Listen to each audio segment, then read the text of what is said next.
श्री कृष्ण और भीष्म पितामह में क्या समानता थी। भीष्म भगवान कृष्ण के बहुत बड़े भक्त थे। वह हमेशा से जानते थे कि श्री कृष्ण स्वयं नारायण हैं। भगवान श्री कृष्ण और भीष्म पितामह दोनों ही में आश्चर्यजनक रूप से कुछ समानता है, जिन्हें जानकर आप हैरान हो जाएंगे। हालांकि यहाँ ये कहना ज़रूरी है कि भगवान और इंसान की तुलना नहीं की जा सकती। यह तुलना नहीं, बल्कि दोनों के ही जीवन की सामान्यता की बातें हैं।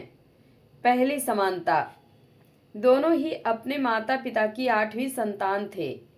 भीष्म गंगा और शांतनु की, तो श्री कृष्ण देवकी और वसुदेव के 8वें पुत्र थे। दूसरी समानता, दोनों ही सर्वश्रेष्ठ धनुर्धर थे। श्री कृष्ण के धनुष का नाम सारंग था, भीष्म के धनुष का नाम वायव्य था।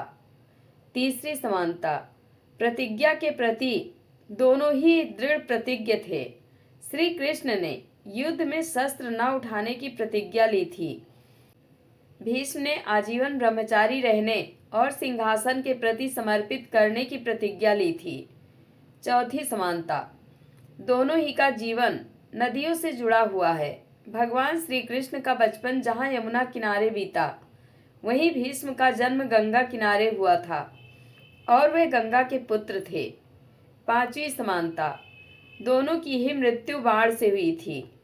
भीष्म पितामह के शरीर को जहाँ बाणों से छलनी कर दिया गया था, वहीं भगवान कृष्ण को एक शिकारी ने पैर में बाण मार दिया था, जिसके चलते उन्होंने देह छोड़ दी।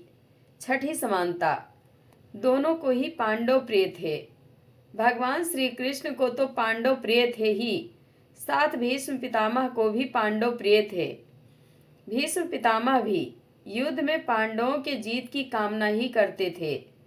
सातवीं समानता, दोनों ही एक दूसरे का बहुत सम्मान करते थे।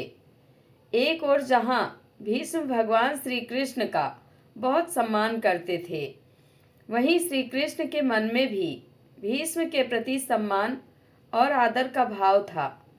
आठवीं समानता, महाभारत में दोनों के ही संवादों को ज्ञान ग्रंथ की श्रेणी में रखा गया है। एक और जहाँ श्री कृष्ण और अर्जुन संवाद को गीता कहा जाता है, वहीं भीष्म और युधिष्ठिर संवाद को भीष्म नीति कहा जाता है। नवीं समानता, दोनों ही युद्ध में दो पक्षों के केंद्र में थे। एक और जहाँ भीष्म कौरवों की सेना के सर्वे सर्वा थे, वहीं श्री कृष्ण पांडवों की सेना के सर्वे सर्वा थे। जय श्री कृष्ण। धन्यवाद।